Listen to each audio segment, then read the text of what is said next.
Hey guys, what's going on? This is David Chen Panda, and you're on another insightful and loving edition of Pandemics Podcast, New York Weekly's #1 podcast.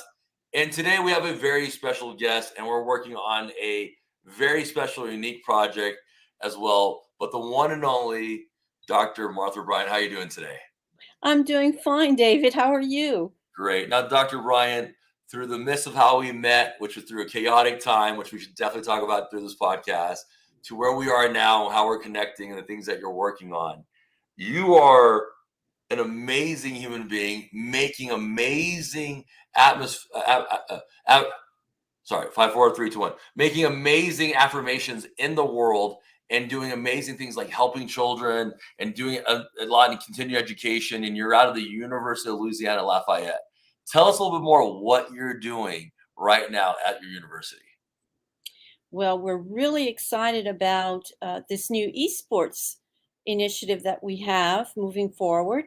Our university is working on a certificate and minor program for those students and young adults and older adults who may be interested in working towards a career change or starting their first career in esports. It's a very dynamic opportunity. Amazing. And what you're doing is, what I found was speaking to a lot of these different heads of these institutions that are trying to understand it. You understood esports in a way that was different because you understood the value of content and the value of interacting with the youth group.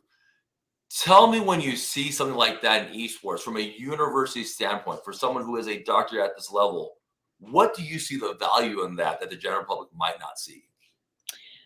The biggest value is that students are seeking careers that they are interested in.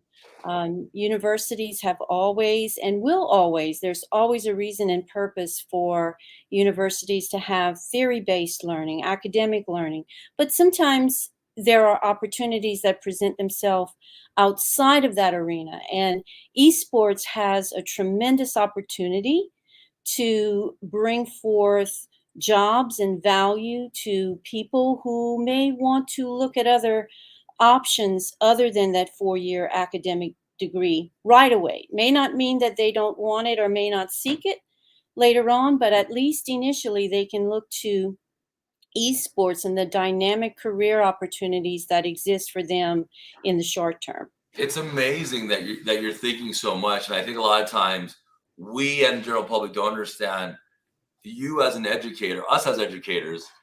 It's so important that they actually succeed and get a job, and I think that's the #1 thing that, like, me coming in and teaching and education and working together in these type programs was how important it was for them to get a job, right? Your students actually get a job because you really generally care. And I think that's an amazing a misconception a lot of people have. When you have so much care and fright at the way that you see education going and you say other jobs, I know we talked about this in our previous conversations. Like, there's marketing jobs that come out of esports, right? There's teaching. You need an attorney. You need graphics. You need editors. You need podcast people, for God's sakes. You need all these different people that are going to be part of this understanding of this culture, very similar to everything else. But I think a lot of people get so confused on that dollar value and why it matters to the current student environment. For you, from a business standpoint, when you see this ability and what the youth is doing, why do you see esports so integral for a major university like the University of Louisiana to do something like that? Well, David, first of all, students need to feel value for themselves and they need to feel that their skills are being used in the way that they feel it best. When I grew up, I always wanted to be a teacher by trade. And there are many others who had other values and views for what they wanted. But I think for us, we need to, and what the University of Louisiana at Lafayette brings is that family oriented value system where we value each individual student, we value what their skills and expertise is, and we seek to move that forward for them in a field such as esports, which is huge and dynamic. It has many opportunities for the individual to grow and expand their job field and move forward in a much greater job market. So it's not always the amount of money that matters, although it matters greatly. It's what the individual brings forth, what their skills are, and how they can better help themselves through a career in what they're looking for. And from there, it's positive. It's all positive. They will move and advance in the career. They'll open other opportunities for themselves and ultimately for the workforce and the world. So it's more of it's seeking what is in the core of an individual. What do they want? How do they want to succeed? And to walk them through that process. That's what education is all about. It's amazing because you still work with such a high functionality of understanding. I think the most important thing that a lot of people are getting is empathy and compassion and understanding what the end user is. I think we're so boggled down a lot of times by numbers and metas and goals, which are always extremely important to measure anything. I'm a business guy. But the intentions behind it, I think, are pivotal for the value and the things that a level of university instills. Now, you said that you always wanted to be a teacher. Mm. Tell me a little bit about your upbringing that led to you wanting to have such amazing ambitions to helping the world? Well, I appreciate that question. I came from a family of educators. My father was a teacher by trade. Um, Actually wanted to be a geologist, but then changed and pivoted and went into education. He spent his life career in that field. He eventually became a supervisor, which helped to guide others in the field of education. Um, it was just innate in me, I believe, with a teacher such as my dad, to instill in me the value of empathy, the value of a person, just the value of a person in general, all what they bring to you.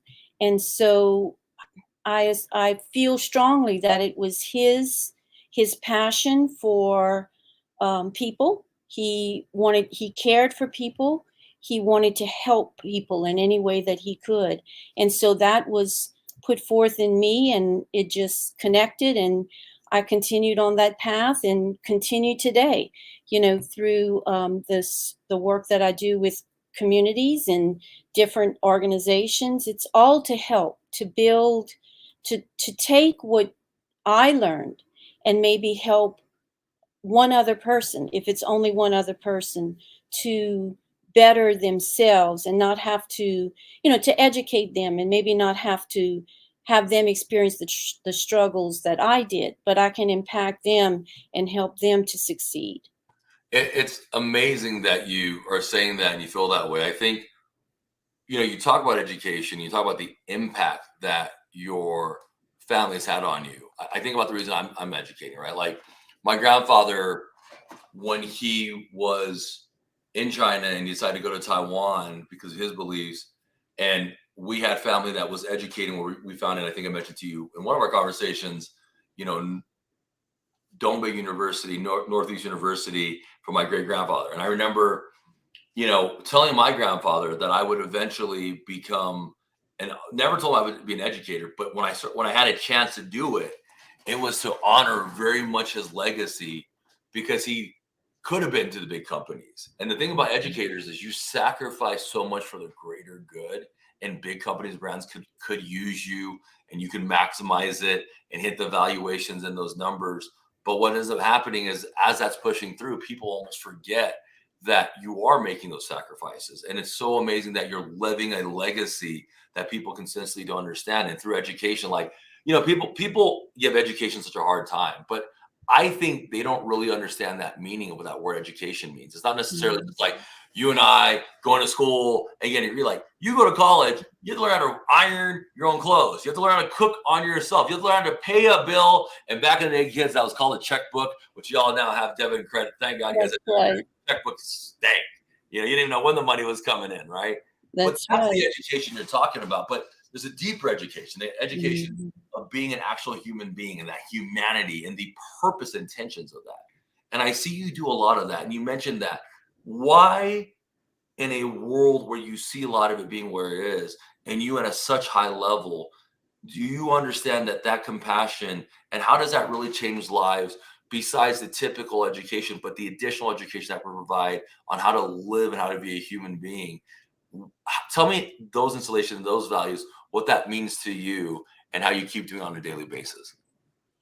Well, Well, for one thing, I just want to mention and tie into the word legacy. You're very correct on that. As you build your career, you do, if you're doing it for the right reasons, you do want to leave a legacy because it's the betterment. It's the betterment for the individual.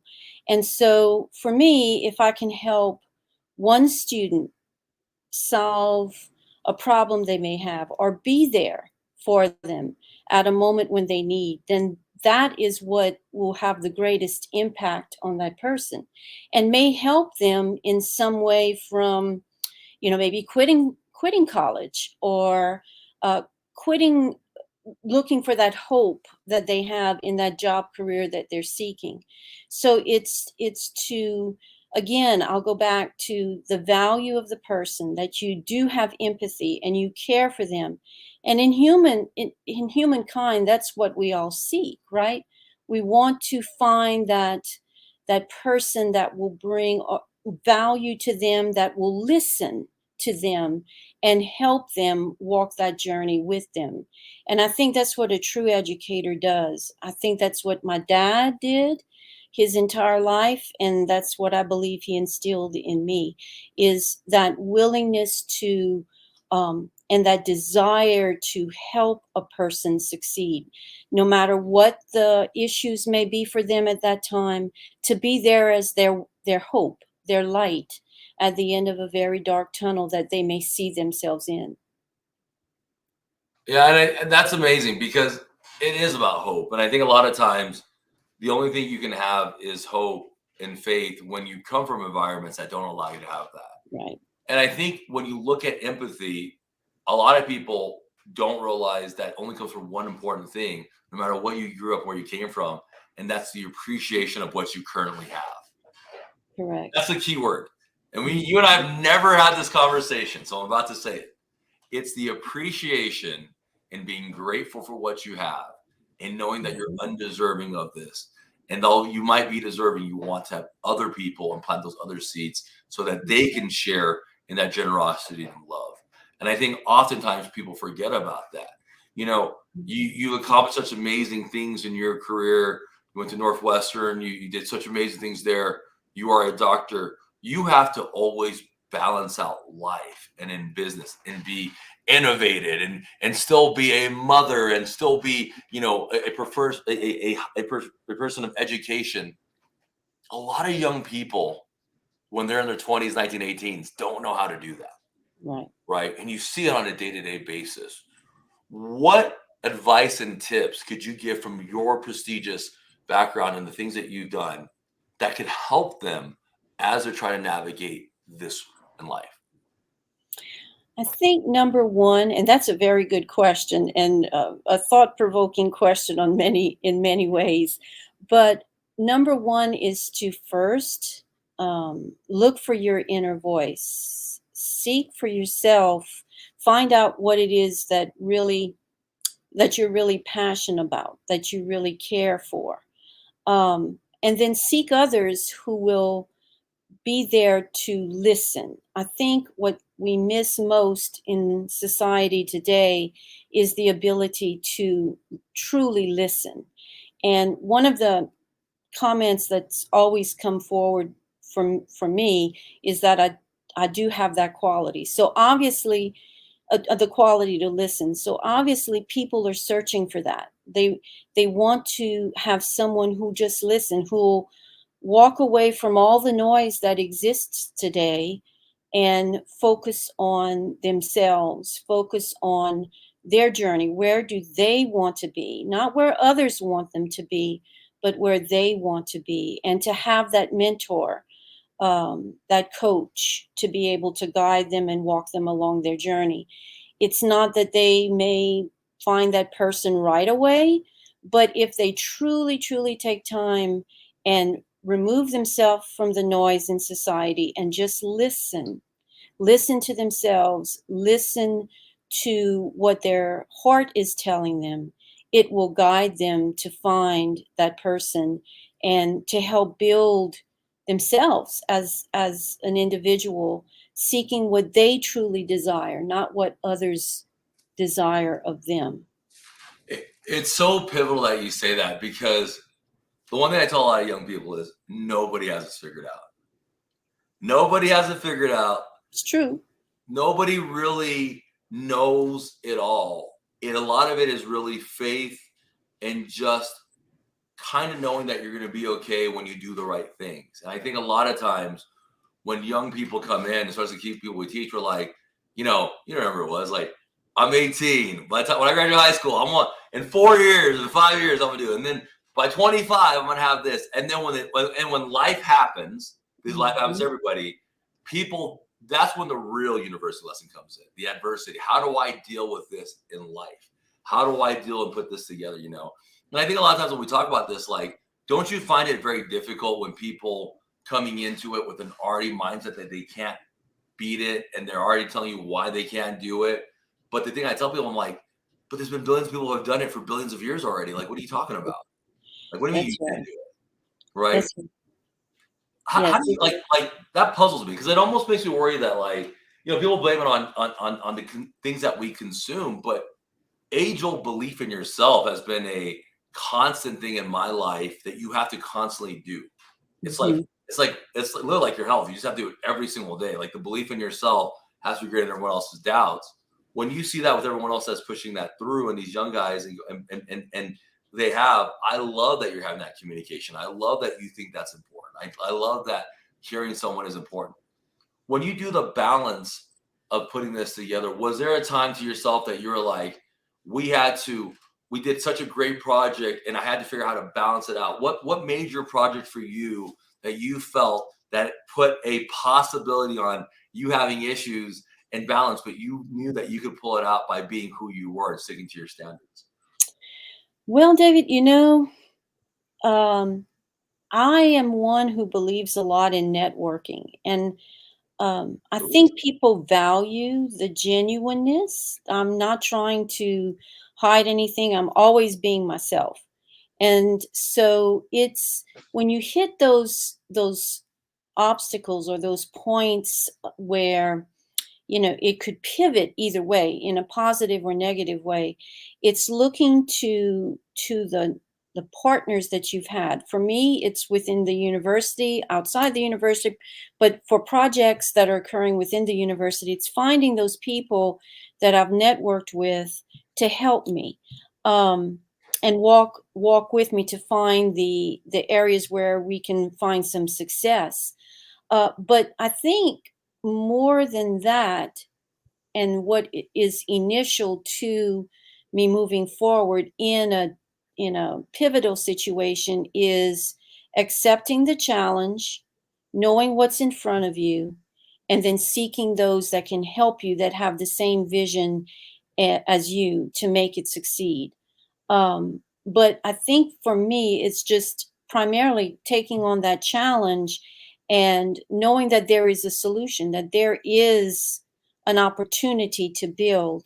And just in the case of esports and this certificate, it was first figuring out what existed out there, learning about the ecosphere in that area, where it was, how it could move forward, and then figuring out what were the players, who could I look to help give me some information, additional information, and then figuring what opportunities were of value for the university, and then moving forward with that.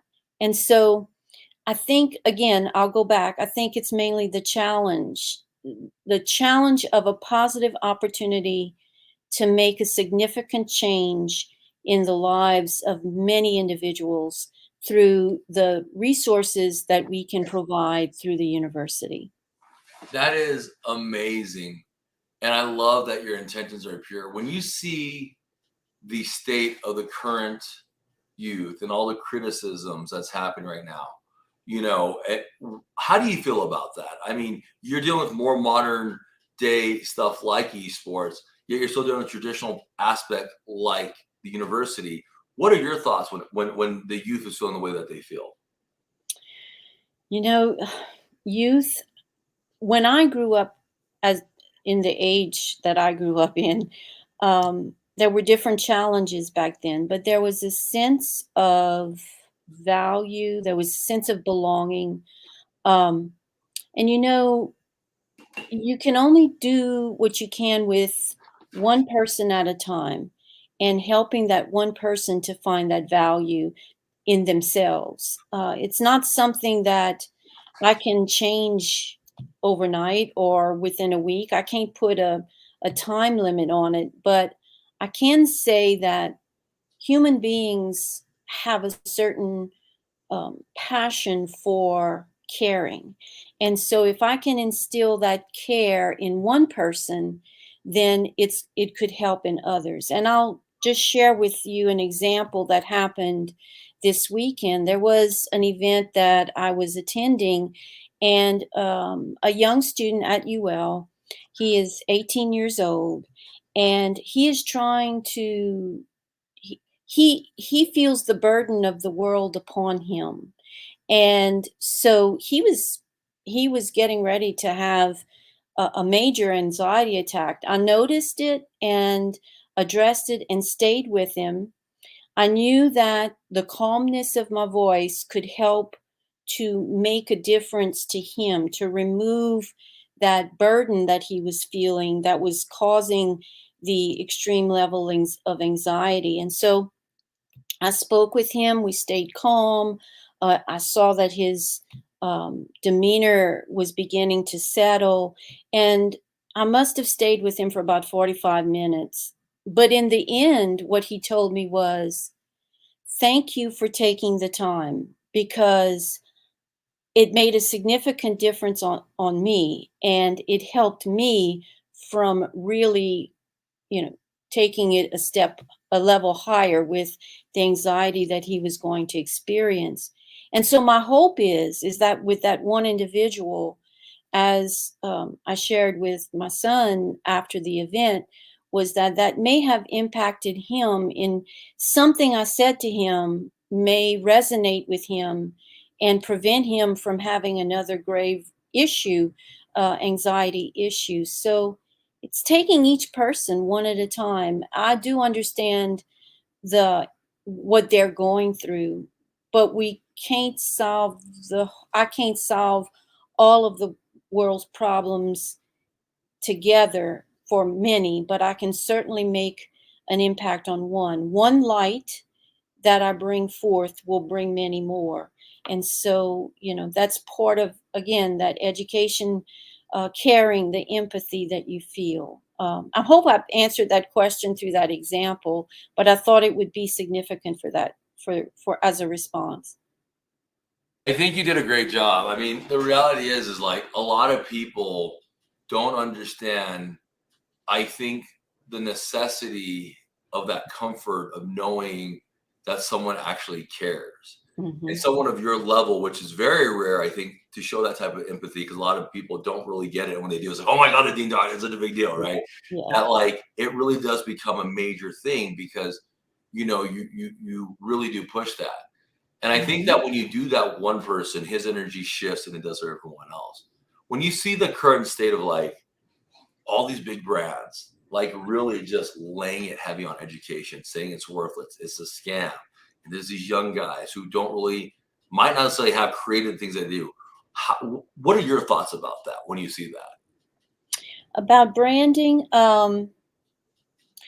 again, there's always a good that will come out of everything that's negative. So from that aspect, it's really to be that light for them, to know that they can come to you at any point in time. Because if you establish that, then you'll begin they'll and you plant that seed of opportunity and hope. then they'll begin to gravitate more towards you, because again, like we talked about earlier, humans seek the best that is in everyone. And if they can gravitate towards someone who can provide them with that opportunity, then they'll come back to you. And that's what I found too. With all the students that I've worked with, it's I value and empathize them.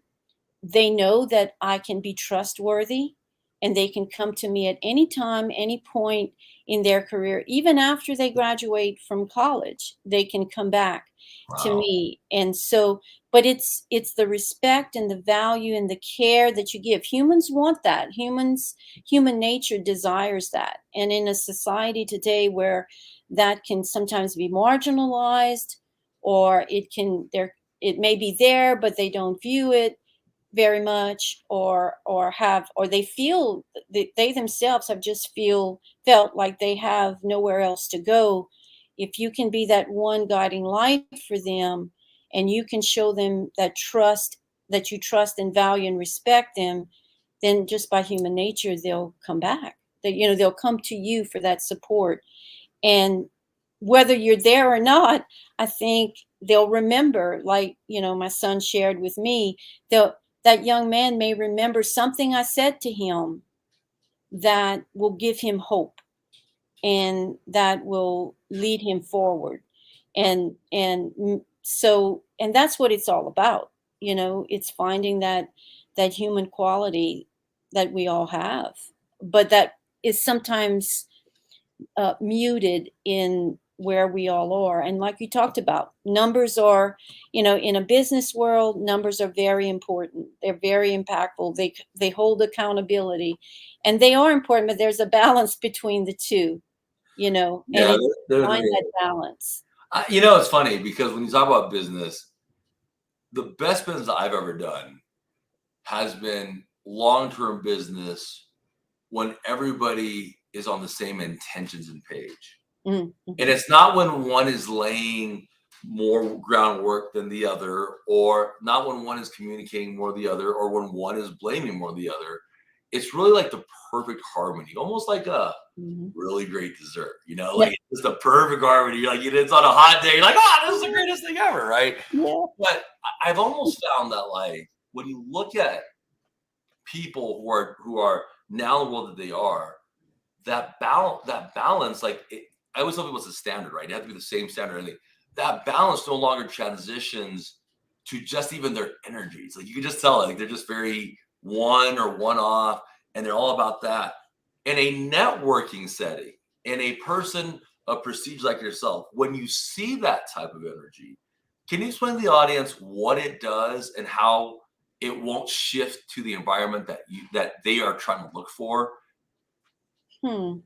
That's a very in-depth question. Well, I believe that it will be almost an well, I don't want to say automatic change, but it'll be fairly quick if the person is in tune to themselves more so, or willing to be open to that.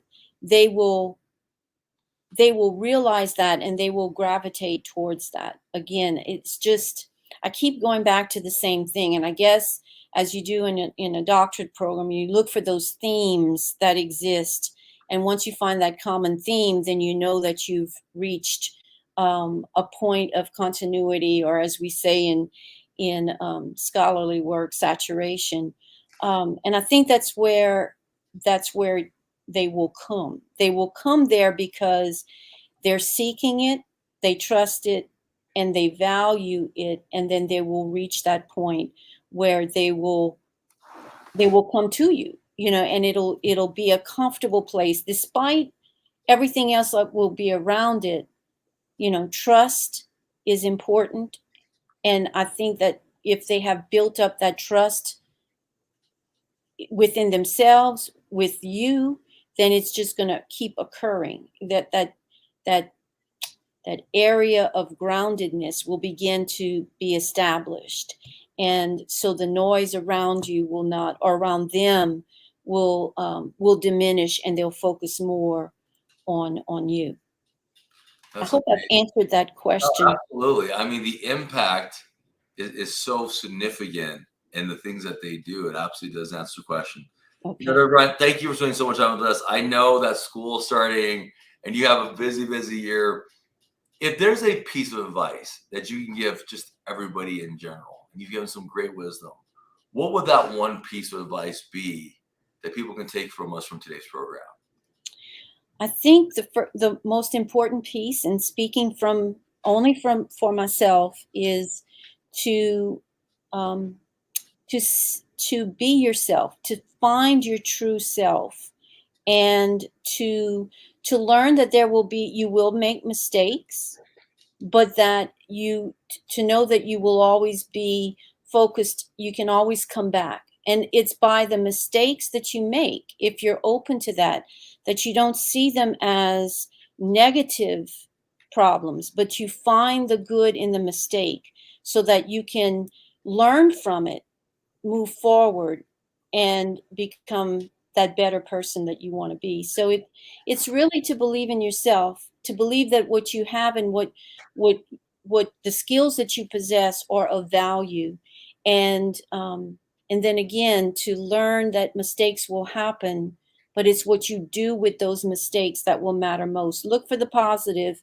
in the mistake, and it will, so that you don't make it again, and that it can help you to become that better person, to build that legacy in life that you're seeking. That is amazing. I love it. Dr. Bryant, thank you so much for coming today. I know you got a busy, busy year and busy, busy time. Now, where can people look you up, talk to you? I know you're on LinkedIn. Tell them where they can find you. Well, I am on LinkedIn, and just because you're asking me that, I can't remember my LinkedIn We'll address, put but it it in is. the chat. We got you. You got me. Okay, good.